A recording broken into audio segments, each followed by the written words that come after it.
Hello বন্ধুরা, কেমন আছো তোমরা? তন্দ্রা রোজ নামছে আরেকটি ব্লগে তোমাদের স্বাগত জানাই। আজ শনিবার, বাজে এখন রাত 9টা মতো, আর আমরা সবাই মিলে রেডি হয়ে যাচ্ছি হচ্ছে তারাপীঠ। হ্যাঁ, কালকে অমাবস্যা, মায়ের অমাবস্যায় মায়ের পুজো দেব, তাই আমরা ফ্যামিলির সবাই মিলে তারাপীঠ যাচ্ছি। তো ব্যাগটা গুছিয়ে নিয়েছি, যেহেতু একটা ছোট্ট ট্যুর একদিনে। সব রেডি, এই একদিনের ট্যুর, কিন্তু জিনিসপত্র দেখে মনে হচ্ছে না একদিনের, মধ্যে 2-3 দিনের জন্য যাচ্ছে। এই যে পাপাই যাবে, ঝর্ণা যাবে, এই যে মা যাবে, রেডি হচ্ছে। এখন আবার কি করছো? এখন দায়িত্ব বার হচ্ছে। বলো কি বক্তব্য তোমার, বলো। আসছি চাচা, আসছি আসছি আসছি আসছি।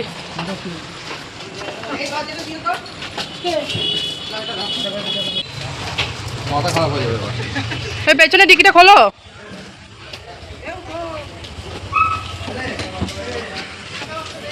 না না না না, এই ট্রের প্লেটে রাখবো।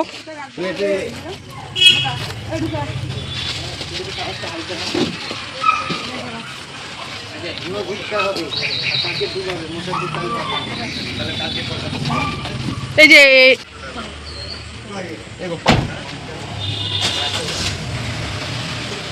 যাবো না।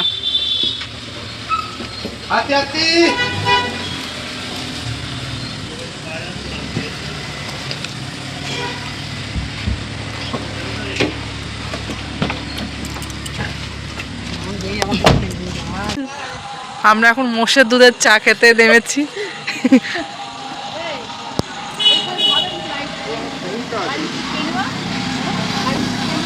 আমরা এখন আছি কাটোয়াতে। কাটোয়া একটা হাই রোডের ধারে চায়ের দোকানে দাঁড়িয়েছি চা খেতে। অনেকটা রাস্তায় জার্নি করে চলে এসেছি, আর দেওর যেহেতু কন্টিনিউয়াসলি গাড়ি চালাচ্ছে, তো চা খেয়ে ভাবলাম এখান থেকে রাতের খাবারটা সেরে নেব। সাথে করে আমরা পরোটা, আলুর দম প্যাক করে নিয়ে এসেছি, গাড়িতে বসে খেয়ে নেবো। কই কই মোষের দুধের চা কই? কত হলো?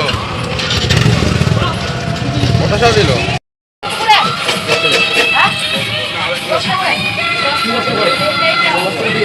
চায়ের দোকানের পাশে সুন্দর একটা মিষ্টির দোকান দেখলাম। মিষ্টিগুলো দেখতে খুব সুন্দর, তো এখান থেকে মিষ্টিগুলো নিয়ে নিলাম, পরোটা, আলুর দম আর সাথে মিষ্টি। আজকে রাতের জমজমাট খাবার।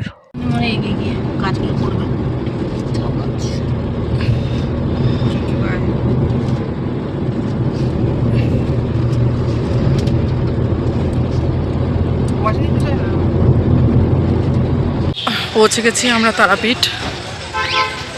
রাত এখন প্রায় 2-1:30 মতন, 1-1:30 মতন বাজে। তো দেখে মনে হচ্ছে না 1-1:30 বাজে, মনে হচ্ছে 9টা-10টা বাজে। রাস্তার ধারে সবাই স্ট্রিট ফুড খাচ্ছে দেখুন।